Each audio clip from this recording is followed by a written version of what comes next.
Let's now mention some aspects that you should be able to pay attention to at all times. The first typical problem is embedding a password inside application code. Even if it seems weird, situations like this still take place. An application producer can still save a password in the code for good. This means that changing the password is tricky. It requires essentially a software update, and it's very easy to sniff the password out. There's a number of copies of the software that are publicly available. It's easy to take a copy home and spend some time to check, for example, using Process Monitor, if a password is transmitted or saved somewhere. Assume that the password is not forwarded externally. At any rate, you can view directly the data structures of the program. All you need to be able to do this is to have a debugging permission. A classic example could look something like this. There's a function that verifies if a user who has logged on is an administrator. These examples that are discussed now are real and derived from existing applications. The verification procedure looked as follows.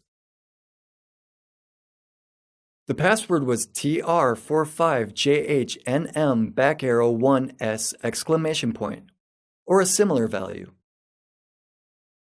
This is a pretty strong password. It's complicated and difficult to remember. Definitely not easily crackable, but it doesn't strengthen security at all since it's impossible to change it. All program users share it. You should really try to avoid this type of problems. The second typical problem is using default or blank passwords for common applications. A source of this problem is likely the fact that an application has to have an original password. A password is provided to protect accounts created at installation, but if a setup service doesn't enforce password change, there's a high risk that a number of users will continue to use the default password. The same risk applies not only to software but also to network devices as well. As a result of this practice, staggeringly popular internet websites contain databases of default passwords. One such database is maintained by CERT at cert.net. As you can see, at the time of preparing the presentation here, there were 461 vendors and almost 2,000 default passwords available in the database. The internet certainly offers even bigger databases of this sort. This suggests that even if you purchase an expensive application that is secure, well-designed, and used for critical enterprise operations, anyone who purchased it as well may know your password since your unchanged password is the default password for this application. How can you identify if you're in a risk group? Read user manuals carefully. If after a first logon you are required to provide a given password or an administrator's password is provided, this is a signal that should set off a red flag. It's even worse if support and vendor data says that if you can't run the application or can't log on, you should call a help desk to retrieve your password. Why should the support center know it? After all, the password is supposed to be the exclusive password to your application.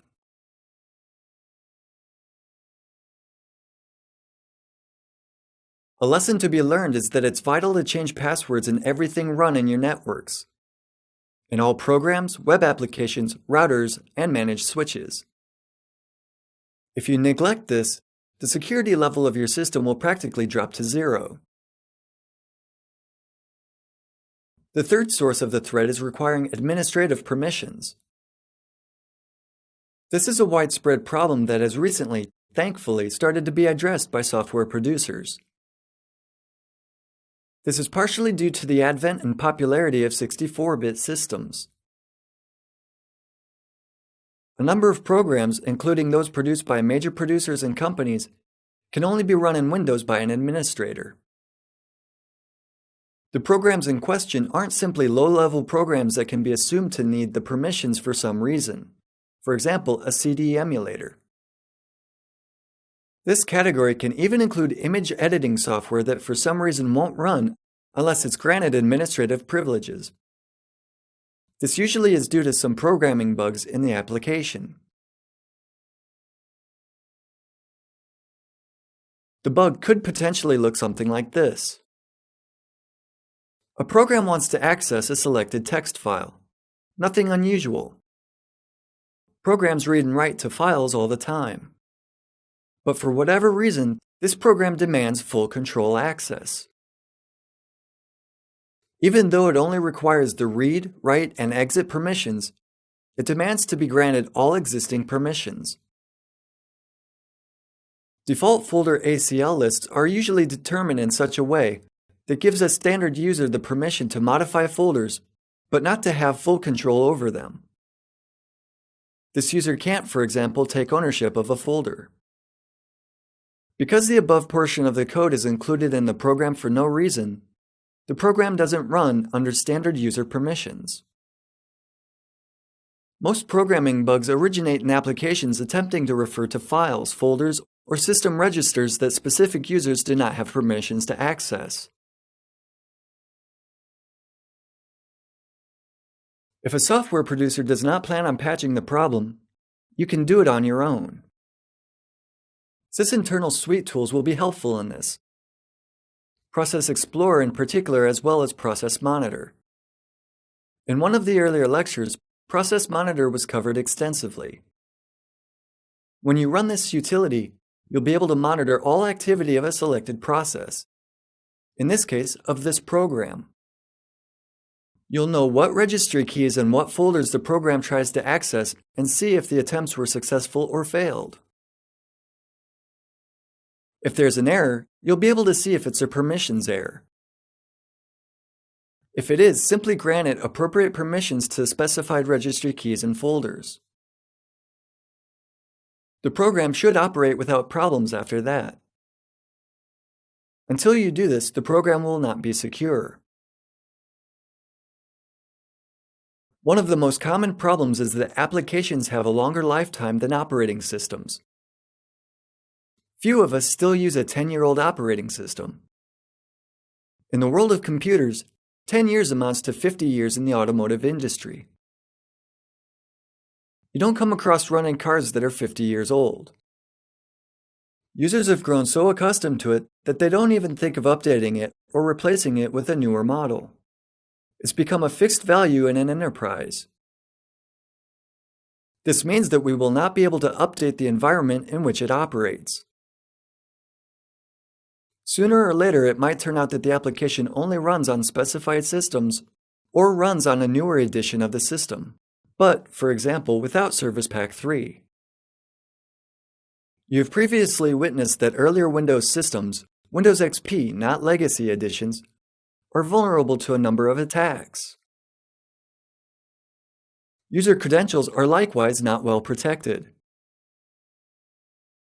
Service packs are released for a reason. One of the major reasons is to secure systems, to eliminate known holes and flaws.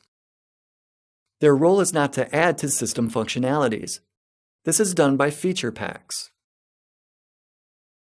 You can, for example, read on an application vendor's website that the newest version of your purchased product is not compatible with the latest security update issued last month by Company X. All you can do is to install it and test it at your own responsibility. Vendors can also warn you that they have revealed that their product is unstable after Service Pack 3 is installed.